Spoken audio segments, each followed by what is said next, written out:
Yo, what is up, y'all? It's Cone back here again today with another video. The NBA has just announced the All-Star Reserve, so we've got the full All-Star rosters now. Well, barring a couple injury replacements that we'll get to in a second. And of course, as there always is, there are big snubs. That's what everyone's talking about on Twitter. This guy should have made it over this guy. That guy should have made it. Why the hell is he on the All-Star team? A lot of things to talk about. So I'm going to go through, I'm going to tell y'all who all the reserves are. I'll flash them up on the screen too, so you can kind of look alongside. And we're going to talk about maybe who shouldn't have made it, who should have made it. We're just going to go over all of that. So we're going to start off with the Western Conference because I think there's less controversy there. In the Western Conference, the All-Star reserves are Devin Booker, Luka Doncic, Rudy Gobert, Draymond Green, Donovan Mitchell, Chris Paul, and Karl Anthony Towns. Those are the 7 reserves. And over out east is Jimmy Butler, Darius Garland, James Harden, Zach LaVine, Chris Middleton, Jason Tatum, and Fred VanVleet. So those are the 7 All-Star reserves in addition to the 5 starters that are going to make up each of the rosters. We start out west. I really don't think there's much to complain about. I don't think there's any super notable snubs. There are definitely guys that could be on there. And personally, part of my beef with the whole All-Star game is I think there should be 15 slots. I don't think there's too much talent in the league to limit it to 12, because then every year you have a bunch of guys that miss out on it that are super deserving. Some examples of guys that are super deserving that might just be less deserving than some of these guys are like DeJounte Murray, Shai Gilgeous-Alexander, Jaren Jackson Jr., Kristaps Porzingis, Brandon Ingram, Anthony Edwards, just to name a few guys out west. Those are kind of my main notable snubs that come off the top of my head. I think there were more out east, and we'll get to that in a second. But that's a lot of talented guys that don't make the roster, whether it's because of injury or just because there aren't enough slots. And so personally for me, I think you should have 15 slots in addition to overall having the All-Star game be positionless, because otherwise you have guys like, you could have a really mediocre forward make it over a super good guard, and there's nothing you can do about it because that's just the way kind of positions work. Like, you look out east and DeMar DeRozan is listed as a guard. He has hardly played. I don't even know if he's played any minutes at guard. According to Basketball Reference, he's played all his time at like the forward position, so maybe he should be listed as a forward instead of a guard. This all doesn't really matter. It's just kind of something I wanted to bring up when we're talking about snubs. But those are some of the notable guys. I mean, I think everyone on that Western Conference list is super deserving. Like a Devin Booker. 100%, he could have even been a starter. Same with Luka Doncic. Rudy Gobert, I personally had as a starter. The way that he impacts that team defensively, and without him, the Jazz really wouldn't be much of anywhere. Draymond Green is my leading candidate for Defensive Player of the Year. Now, he did say on TNT, because they had him on there live reacting, he did say he's not going to play in the All-Star game, so he will not be in it. So they've got to pick an injury replacement. Adam Silver does that. And so some of the names, like I mentioned, we could see maybe like a Jaren Jackson Jr., Brandon Ingram, a Shai Gilgeous-Alexander, although he's out for injury, so I doubt he'd get picked, and Anthony Edwards, and a DeJounte Murray. My personal pick is DeJounte Murray if I've got to pick someone off the bat. I mean, maybe if I look at him more, maybe I'd change my mind, but overall, I think DeJounte Murray, the way that he has played offensively and defensively, the way that he's really carrying that Spurs team, I thought they would have a much worse record than they have right now, but he's taking that all-star jump. He's leading the league in steals, I believe, too, and if not, he's very close. He's an all-defensive caliber player.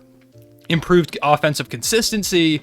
He's basically a walking triple-double on any given night, and personally, I would love to see DeJounte get that recognition. So if I have to make a pick like off the bat, he is my pick. One thing with injury replacements is they don't have to be the same position, so it doesn't have to be a forward just because Draymond Green is a power forward. So personally for me, my injury replacement pick is DeJounte Murray. Now we get out east. That's where things get a lot more controversial. That's where people are talking mostly about this, because there were a lot of talented guards, especially, that didn't make the game. We start off, we have Jimmy Butler, we have Darius Garland, we have James Harden, Zach LaVine, Jason Tatum, Fred VanVleet. I think those are all super deserving guys. And then we get to Chris Middleton. And I'm not saying Chris Middleton's a bad player. I think Chris Middleton is deserving of an all-star spot. I think he is a really good player. I don't know if he's more deserving than some of the other guys. For example, LaMelo Ball is one of the big ones. LaMelo, there was that whole rumored leak of a video showing that he was an all-star, which I put out there on Twitter that I thought that maybe they just make those videos for every player, which now that he has not been named an all-star is kind of confirmed. So that's a point for me. Shout out to me being an NBA insider on that one. But LaMelo Ball has been phenomenal, alongside Miles Bridges is another guy from the Hornets that I both think they could have made it over Chris Middleton. The way that the Hornets have been playing, the way that they have continued to be in the top, like they're not very far off. Like they're a playing team at the moment, but they've got a great record. And right now they're only 1.5 games back of being a top 5-6 seed in the Eastern Conference. They're playing some great basketball, and LaMelo Ball especially has been on fire recently. So I feel like LaMelo Ball was deserving of that recognition. You look at some other guys, like I mentioned, Miles Bridges is playing phenomenal basketball too. He's leading that Hornets team in scoring. He's a guy that 100% could make it. You look at Jarrett Allen. Jarrett Allen is, in my opinion, one of the biggest snubs out of this whole thing. If I had to replace Chris Middleton with someone, I'm putting Jarrett Allen in there. And that's especially because Chris Middleton and Jarrett Allen, they're both front court players. So Chris Middleton was just picked over Jarrett Allen. And I think that's kind of crazy. Like, Chris Middleton's been so good, but Jarrett Allen has been so critical to the success of that Cavaliers team that is blowing everyone's expectations out. Sure, Darius Garland, you could probably say, is their most valuable player up to this point, and the guy that has contributed the most to their success, if you want to say that, but Jarrett Allen is right there. The way that he grabs boards, his defensive impact is huge. If you watch the Cavs play, Jarrett Allen is such a big and intimidating force down low that people are scared to go down there with him and Mobley roaming the paint. So the fact that Jarrett Allen isn't on here feels kind of crazy to me. I feel like his impact, the way that he has played, and the way that he's been a big leader for that Cavs team that is surging, it just feels wrong. It feels wrong that Jarrett Allen isn't on there. And so if I've got to pick an injury reserve player, I'm probably picking Jarrett Allen because Kevin Durant isn't going to play, so probably Jarrett Allen is my pick. But I wouldn't be mad if you go with like a LaMelo Ball, a Miles Bridges, a Pascal Siakam is another guy who's been playing some phenomenal basketball that I think definitely could have made it as well. There are a lot of guys that are not, that didn't make it just because there aren't enough spots. I'm looking down this list. I tweeted out asking some of y'all. Some people said Tyler Hero. Maybe. I do think that like a Jarrett Allen and the LaMelo in them deserve it over him. Drew Holiday is another guy that I think could have made it. I mean, I put him on my All-Star team. I put Drew Holiday on there. For me personally, with the way that the Bucks have been playing, the way that he stepped up big in the absences of Giannis and Chris Middleton, Drew Holiday was my pick if I had to pick a second Buck. Yeah, Chris Middleton was probably my third Buck that I would have picked. Not saying he's not a good player, not saying he's not an all-star caliber player, but there are guys I would have picked before him. We continue looking. Sabonis is a guy that a couple of people have been saying. Those are the big ones. Pascal Siakam, like I said. Pretty much the main guys. Jaylen Brown is also another guy that people have mentioned that could have also made it as well. There was that time he's missed some time with injury, and he's just been kind of up and down the season, so I do understand why he did not make it, but he is another guy that I think is deserving of a spot. And once again, another argument to expand the All-Star reserves to more than just 12 guys. I think 13 or 15 would be more accurate and a better representation of the way that each team plays and the value of each of these players. So, out east, Chris Middleton is the big one that people are really mad about. I don't know. I'm stunned, to be honest, because I feel like if I go through my All-Star list, like if you go back to my video where I talked about the All-Star reserves or just overall picking the All-Star game, I was 100% on the reserves, on every single one of the reserves, including picking injury replacements as well.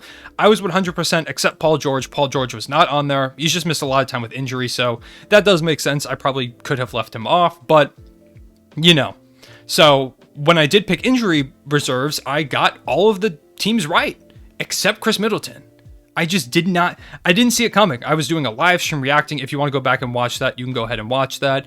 I was shocked. I didn't see it coming. So I don't know. I don't know if that was just me. I don't know if any of y'all didn't see that coming either, but it was just shocking to me. Once again, I am not saying that he's a bad player. He's a very good player, and he's a winning player. You saw him win an NBA Finals not too long ago at all, just a few months ago. But I think there are guys I would have picked over him. And so that's the point where we reach, who are the snubs? Let me know who your biggest snubs were in the comment section, because I'm kind of interested to hear who y'all would have had on your All-Star team. I know a lot of people have different biases to teams. I feel like a Hornet should have gotten in, is one of my big things, and I really feel like Jarrett Allen should have been in there. So let me know. Some guys in particular that I'm super happy for. I'm super happy for Fred VanVleet as an undrafted guy. Going through the G League, becoming an All-Star is super awesome. He was one of my picks, so shout out to him. Darius Garland, too, being a first-time All-Star. That's awesome. yeah, so just getting to see guys. I'm glad Cat got that recognition out west because he's been really good. He's been the engine behind that Timberwolves team. So there are a lot of guys I'm super happy for. Not that there's anyone I'm not happy for. Seeing a guy get named an All-Star is a super big accomplishment, and I think it's an amazing feat. You know, there are just always going to be guys and like preferences amongst people and snubs and everything like that. I'm sure there are going to be a million articles coming out and videos coming out about the biggest snubs of the All-Star game. These are just kind of my thoughts on the whole thing. Let me know who your biggest snubs were and what you think of the All-Star reserves as a whole in the comment section below. I think that's all I have to say on this one. If you made it to the end, drop your favorite All-Star in the comment section below to let me know you made it to the end. I appreciate y'all watching. I will see you all later. Everyone say it back.